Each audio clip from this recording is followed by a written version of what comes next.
ከዚህ ጋር ተያይዞ በጣም መልእክት ማስተላለፍ ፈልገው ነገር ይህ ችግር ያለባቸው ህፃናት ከታወቁ በኋላ ግርዛት መሰራት የለበትም። ምክንያቱም ቀዶ ህክምናው ትርፉን ቆዳ እና እዛ አካባቢ ያለውን ቲሹ ለቀዶ ህክምናው ሪኮንስትራክት ለማድረግ ሽንት ቱቦን ወደ ላይ ከፍ ለማድረግ የብልት ቅርጹን ወደ ላይ ለማምጣት የምንጠቀምበት ጠቃሚ የሰውነታችን ክፍል ወይም ደግሞ ቲሹ ስለሆነ ያ ነገር መቆረጥ ግርዛት መደረግ የለበትም። ይሄ በጣም ተቀባይነትም የማይኖረው ነገር ነው። ይሄን ባለሙያዎች ቤተሰብም መረዳት ያለበትና አንድ ልጅ ይህ ችግር ይዞ ከተወለደ ግርዛት መሰራት የለበትም። ይሄ በጣም በከፍተኛ ሁኔታ ማስተላለፍ የሚፈልገው ማለት ነው። ይሄ ችግር ያለባቸው ልጆች ቀዶ ህክምናው በተገቢው ጊዜ እና በጥንቃቄ ከተሰራ በማንኛውም በቅርጽም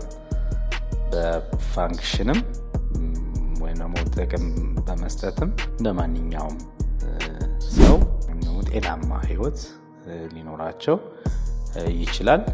ይሄ ደግሞ ሰርጀሪው አንዳንዴ ውስብስብ ሊሆንና በአንዴ የማይሰራ ሁለቴ ከዛም በላይ ሶስቴ እና ከዛ በላይ የሚያስፈልገው ሰርጀሪ ሊሆን ይችላል። ግን ከተስተካከለ በኋላ ጤነኛ ህይወት መኖር እንደሚችሉና ምንም አይነት ጉዳት እንደማያመጣ የተሻለ ግንኙነት ማግባት መውለድ እንደሚቻል ማስተላለፍ ፈልጋለሁ።